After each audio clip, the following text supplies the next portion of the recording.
Welcome to Becoming an Author. I'm your host, Bethany Stahl. I am a full-time self-published author, and this podcast is going to bring self-publishing tips and tricks to you. These topics are for everyone writing in any genre, from prospective authors to experts. I hope you enjoy this podcast.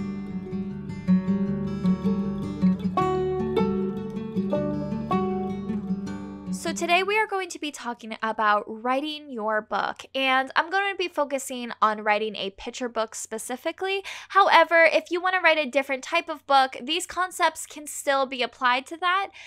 Your numbers will just be a little bit different than what I'm talking about. So when you are getting started and you have this amazing idea come into your mind and you absolutely know, I want to write a book, the very first thing you want to start thinking about is, who is this book for? What age range are you looking at? Are you looking at children? Because children can range from ages 0 to 17, and obviously, that is a huge difference of who you're writing for. So there are a ton of subgenres like young adult, middle grade, early readers, picture books, all of these little subcategories that you can write for. Let's just say we want to write a picture book, so we're not really sure what age is a picture book. The most average age that picture books are intended for is ages 3 to 8. That's really good to know and keep in mind when you're writing your story, because you want to make sure that it's something that can be understood and easily comprehended by 3 to 8-year-olds. Of course, you can use bigger vocabulary or go out of the range, but you don't want to do that too much, just little tiny blips maybe here and there, because you need to keep in mind it is going to be a young audience.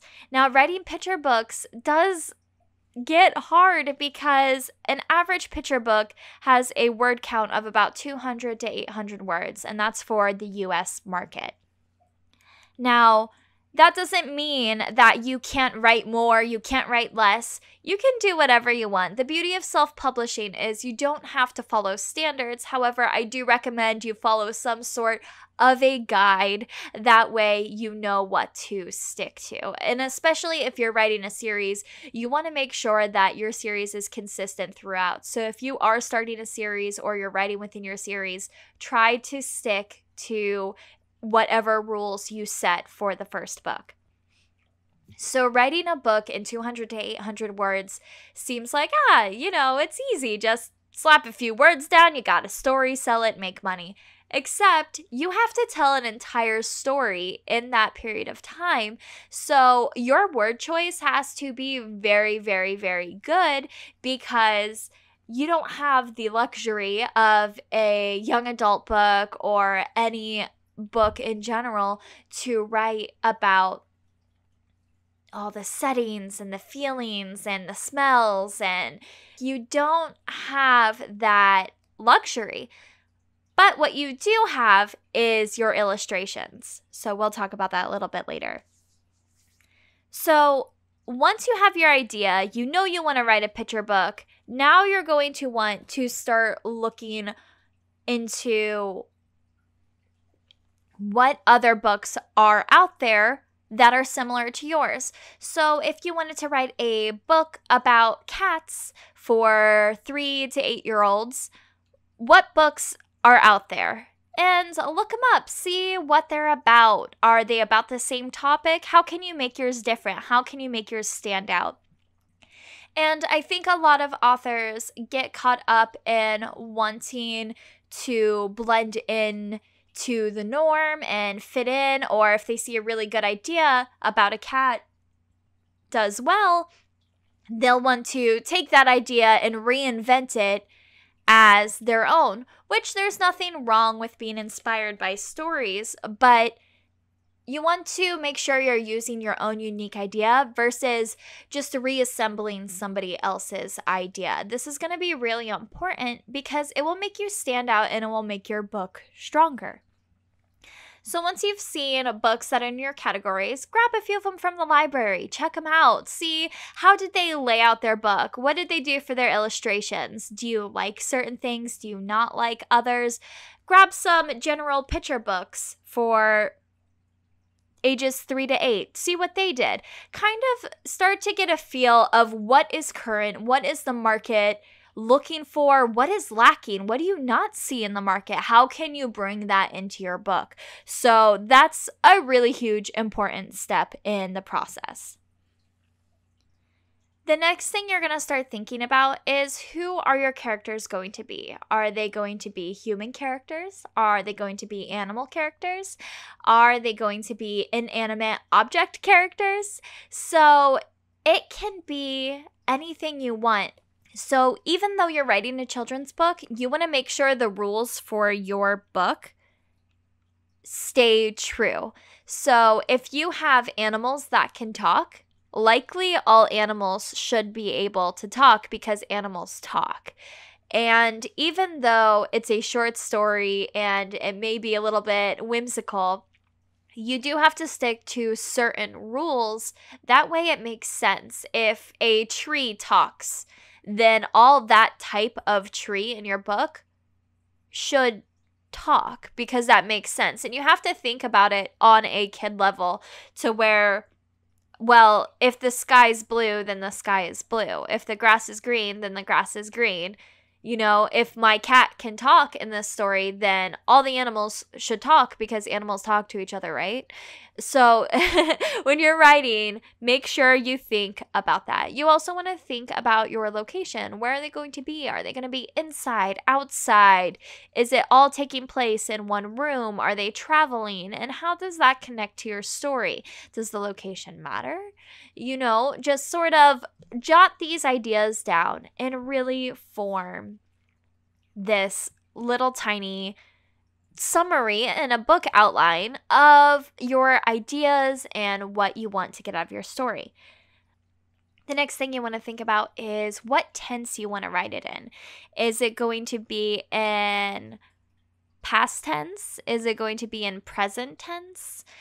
And what is the difference between those? So past tense is telling what happened, whereas present tense would be telling what is currently happening.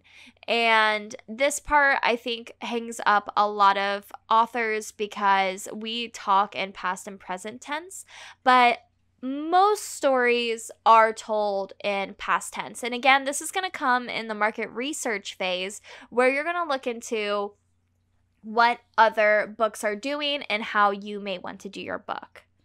You'll also want to decide, are you going to be talking in third person or first person? First person is when I did this, I did that, and we are seeing through the eyes of the character. Whereas third person is sort of watching what's happening and narrating.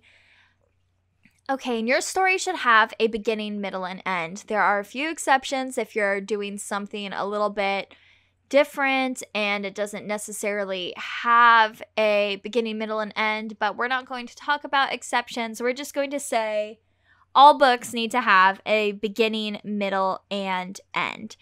So your character, even though this is a children's book, should still have a character arc. And what a character arc is the character sort of goes through something.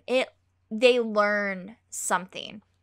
So if we have a ladybug and the ladybug learns to fly, the character needs to go through the arc of, am I able to? Should I try? I tried. I failed. I don't know. I'm getting confidence. Okay, I can do it. I did it. Yay. So it should have this sort of arc as the character is left different than we were at the beginning of the story. Something happened. We learned something. The story told something. And I know lessons don't have to be in every children's book, but the character itself should go through a process in the book. Their way of thinking at the end should be different than how they were thinking in the beginning. And keep in mind that you are not only for picture books writing for the child, but you're writing for the parent. The parents are the ones buying the books. These kids aren't buying your books. So if you write a story solely based for kids and not considering the parents at all, you're limiting your market. So you want to make sure that, mom, dad, aunts and uncles, friends, everyone wants to buy the book for the kid. So you want to hit topics that are not only great for children, but also speak to adults, which is the difficult part of writing children's books. So now that you have this sort of idea of, okay, I know the age range, I know my word count, I've done research, I know what the market needs, I know what I need to bring to it, I know my characters, I know my location, I'm going to write in past tense, I'm going to use third person, I know my beginning, middle, and ending. Now, one of my favorite things to do is to sum up your story in 3 sentences. So, what is the beginning in 1 sentence? What is the middle in 1 sentence? What is the end in 1 sentence? And that is a really good way to make a book blurb and advertise your book. So you can very, very short and concisely tell everyone what your book is about. So a challenge for you this week is to go and find a few picture books and try and summarize them in 3 sentences, whether they're your own, whether they're others. Challenge yourself to do it. And I'm actually thinking right now about my own books and trying to summarize them in 3 sentences. And it's a really useful tool in the writing process to make sure you do have a beginning, a true middle, and an end. The next thing I cannot recommend enough is once you're getting your story to these final stages and it seems to be shaping up, you want to read it out loud. And I know this is silly, but reading out loud makes you hear your story in a whole different way. And I have found a lot of my own errors when I read something out loud. I'll notice, oh my gosh, there's a word I didn't need, or that sounds confusing. It didn't sound confusing in my head, but saying it out loud, I'm stumbling over these words. Let me rewrite this sentence, because parents are going to be reading it out loud to their child. So if you're not able to read your book out loud, or if something is tongue twisty, or you keep stuttering over a certain part, or it's too long of a sentence and just something's not connecting right, that's your time to really fix it. And just keep reading it out loud. Give it to someone else. Let them read it out loud to you and hear your story from somebody else's perspective, because that also helps find new errors. Once you've done that all, this is your time to finish up your manuscript and send it to an editor. So when you send it to an editor, you can pick a few different things and services that they offer. Some editors offer line editing, some offer developmental editing, and some offer both. So with developmental editing, if you give them your story after you've gone through all of this, they're going to read through your story and tell you, maybe add this, or I'm not sure about that. So they're going to talk to you about the development of your story. So the plot and helping you really shape that. I do recommend doing developmental editing, even if you don't think you need it. It's always worth the money, and it's interesting to hear someone else's perspective. And you have to keep in mind, if you're using a really good children's book editor, they're seeing children's books all the time.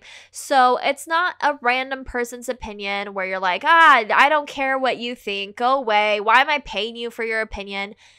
A developmental editor knows what they're looking for. They know what a story should have, and they can point out really good parts or even help you rearrange things in your story that just make it flow better. And again, even if you don't take the advice, I still highly recommend you use a developmental editor just to hear somebody else's opinion who isn't your friend. They're not your family. They're not going to tell you, oh, good job. We're so proud of you. They're going to tell you the truth because you paid them for the truth. And I really recommend that stage. So after that, you absolutely always, no matter how good of an editor you are, whether you're an expert or not, I do recommend getting it line edited, and sometimes even more than once. So line editing is where somebody is going to go word by word, fix your punctuation, fix capitalization, make sure you're spelling things right, there's no typos, and really making sure the manuscript is absolutely perfect. In saying that, even when you pay editors are not perfect. They may make mistakes, they may miss something. It happens. It's not their fault. It's probably in their contract that it's not going to be perfect, but it's either going to be really close to perfect, if not perfect. But it's always good, especially if you change or make suggested changes that they gave you, to give it to another editor for a final look over before you send it off. I just did this last night. I had my final manuscript. I formatted my book. I exported it and I went to order a proof. And I'm rereading the book and I seen a word I accidentally added while formatting my book. And I could have missed that, and that could be devastating because then my book would have been wrong. Luckily, it was still at the proof stage, but reading over your book constantly is super necessary. And even when I get my book printed out to me, I have a little piece of paper that I cut out and I go word by word and make sure that I'm actually reading the book and it's not the book I know in my head. And I look for any sort of errors. Don't forget, you are more than welcome to join my self-publishing Facebook group. This is where I'm going to be posting about the podcast, my YouTube videos, my Patreon post with more tips and tricks and resources for you as an author. And it is facebook.com/groups/self-publishing guide. Again, I hope you enjoyed this episode, and I will see you all next time.